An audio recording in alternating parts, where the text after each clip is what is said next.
ఈ రోజే డౌన్లోడ్ చేయండి. మీ ఫేవరెట్ షోస్ చూడండి. రేపు వరలక్ష్మి వ్రతం కదా, అందుకే విగ్రహాన్ని ముక్కు పుడకను తీసుకువెళ్దామని వచ్చాం.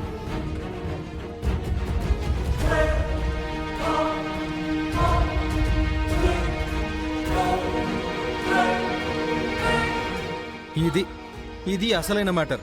చెప్పాను కదా, ఏదో పనుంటే గాని రారు అని. పల్లెటూరులో అంత పొగరుగా వదిలేసి వెళ్ళిపోయావు కదా, మళ్ళీ మరెందుకొచ్చావు? నీకు గర్వమున్నా అవనికి లేదు. తనది మంచి మనసు కాబట్టి ఇచ్చినా ఇచ్చేస్తుంది. ఇవ్వను బావా.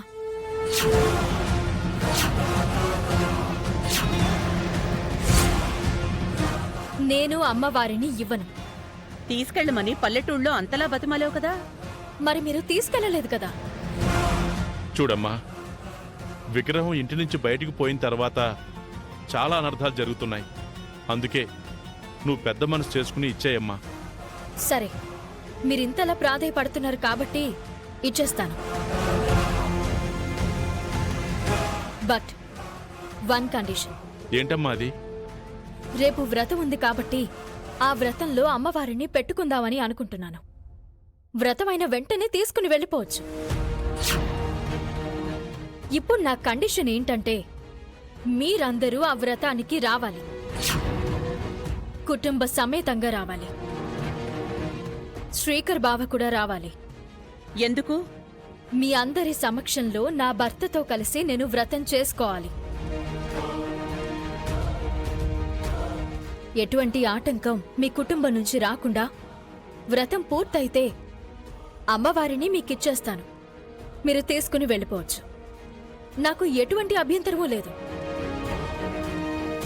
కండిషన్ అంటే ఇంకేదో కోరుకుంటుంది అనుకున్నాను. వెరీ రీజనబుల్గా అడిగింది. నేనైతే గేట్ బయటికి గెంటేసేదాన్ని. ఇది కాబట్టి మీకు అవకాశం ఇస్తుంది. ఏం ఆలోచించుకున్నారు వేదవతి గారు? సరే, కుటుంబం అందరం వస్తాం. మీరు మాత్రమే వస్తే సరిపోదు, ముత్తైదువుల్ని కూడా తీసుకురండి. అది కూడా మేమే చేయాలా? అవును. సరే, తీసుకునొస్తాం. ఎందుకంటే అవసరం నాది కదా.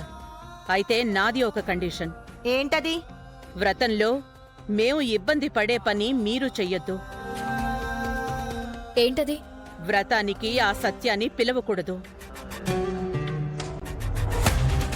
అతను పల్లెటూరి జాతరకి రావడం మేము ఇబ్బంది పడ్డాం. సత్య రాడు.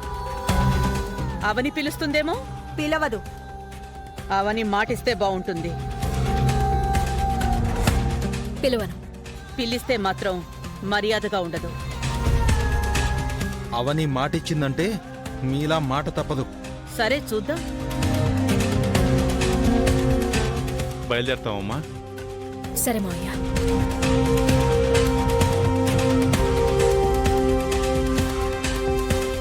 అవని, భర్తతో కలిసి వ్రతం చేసుకోవాలని ఆశపడ్డావు. ఇప్పుడు నీ కోరిక నెరవేరబోతోంది.